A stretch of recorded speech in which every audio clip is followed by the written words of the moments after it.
Welcome back, I'm Randy, and today we're diving into shoulders and arms because nothing says I've been working out like a solid set of delts and bicep step up. Whether you're here to learn new exercises, critique my form, I see you internet coaches, or just hang out and see me struggle under the weight, you're in the right place. Before we start, I want to hear from you. What's your favorite arm or shoulder exercise? Or what's one you avoid like the plague? Drop it in the comments and let's get a conversation going.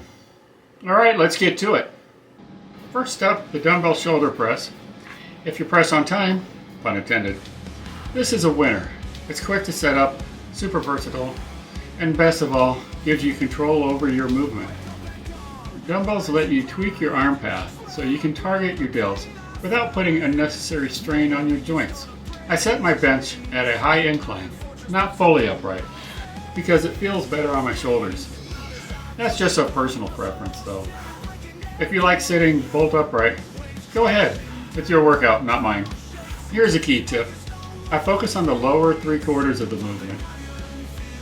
That last quarter, when your arms are fully extended, offers very little resistance due to mechanics, but it does drain your energy. By saving that energy, I can keep my intensity high for the rest of the set, on that lower part that matters most. And speaking of intensity, make sure you're controlling the dumbbells on the way down. Gravity does half the work if you let it, but controlling the descent engages more muscle fibers and reduces your risk of injury. Trust me, your shoulders will thank you.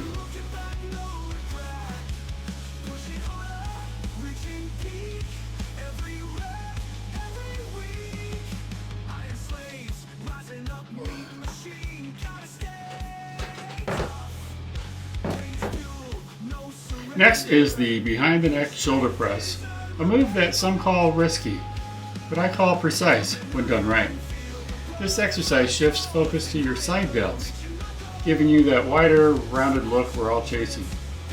My first set is always a warm-up with lighter weights. It gives me time to adjust my hand position.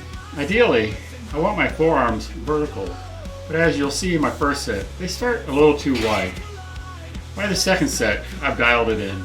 A quick note on safety: start light, keep your range of motion controlled, and never force a movement that feels unnatural. If this exercise bothers your shoulders, don't feel bad about swapping it out. Like I always say, there are no sacred exercises. The gym isn't a church, it's a lab for experimentation.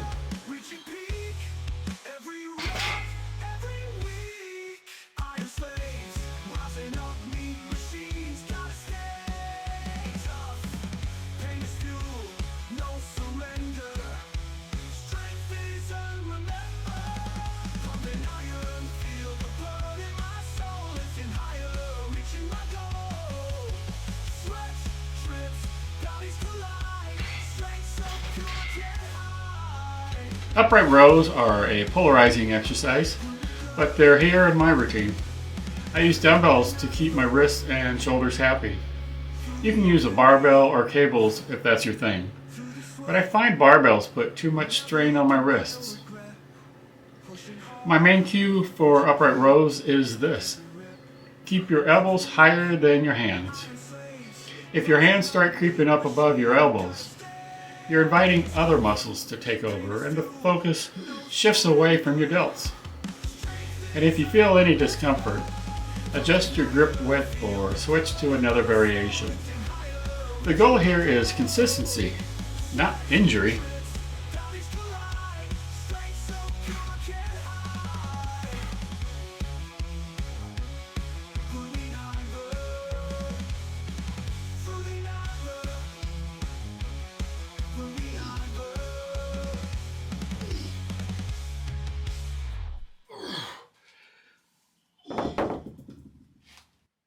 Bent over raises are next. While they're designed to target the back of your shoulders, you'll notice your traps, rhomboids, and even triceps getting involved. Think of it as a team effort. Your delts are the star, but the supporting cast get some love too. I keep my torso as parallel as I can to the ground and maintain a slight bend in my elbows to protect my joints. A little pro tip: focus on squeezing your shoulder blades together at the top of the movement. It's a small detail that makes a big difference in how your rear delts engage.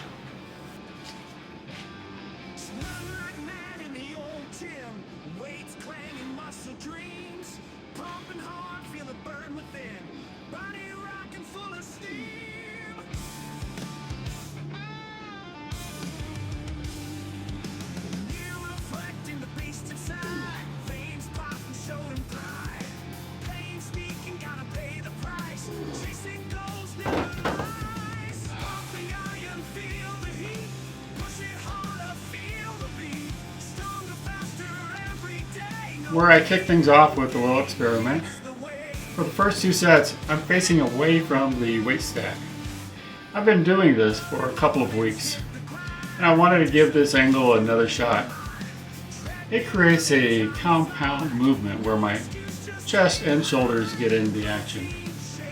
It's not bad, but after a couple of sets, I decided it's time to go back to the basics.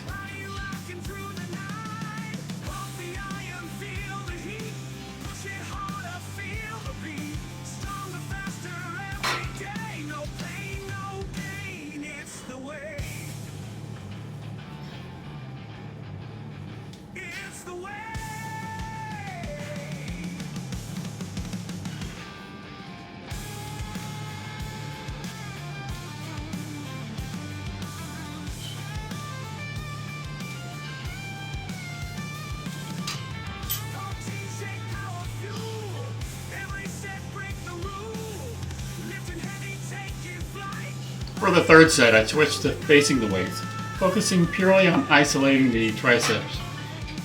Facing away does require more overall body involvement, and not as much pure triceps as I would like. When I face the weights, I can really dial in on the movement. Here's a tip: at the bottom of the pushdown, think about pulling your hands slightly apart. This activates the lateral head of the triceps, the part that gives your arms that coveted horseshoe shape. So while the experiment was fun, the classics win again for a reason.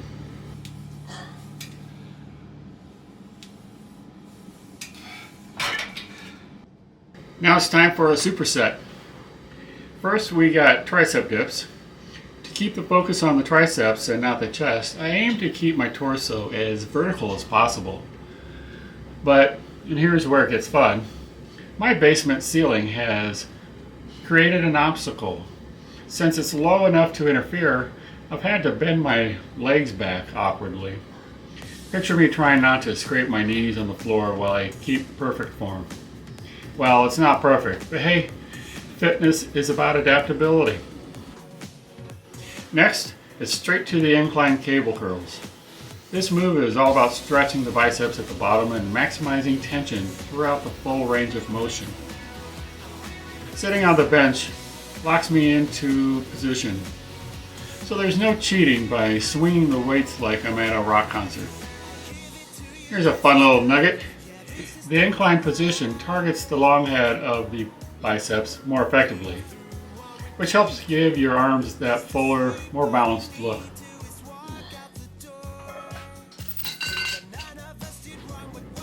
Tricep dips aren't just for arms, they also engage your shoulders and core as stabilizers. So even though you're wobbling a bit, like I sometimes do, you're still getting a solid workout.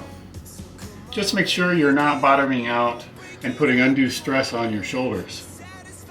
Aim for control over depth. Your joints will thank you.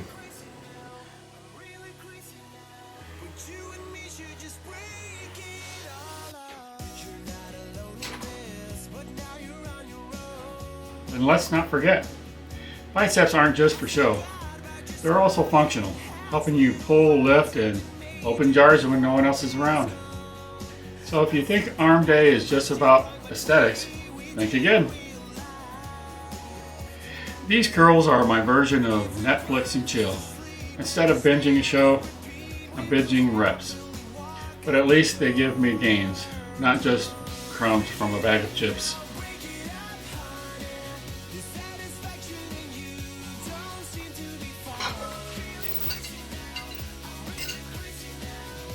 Last but not least, one arm hammer curls using cables.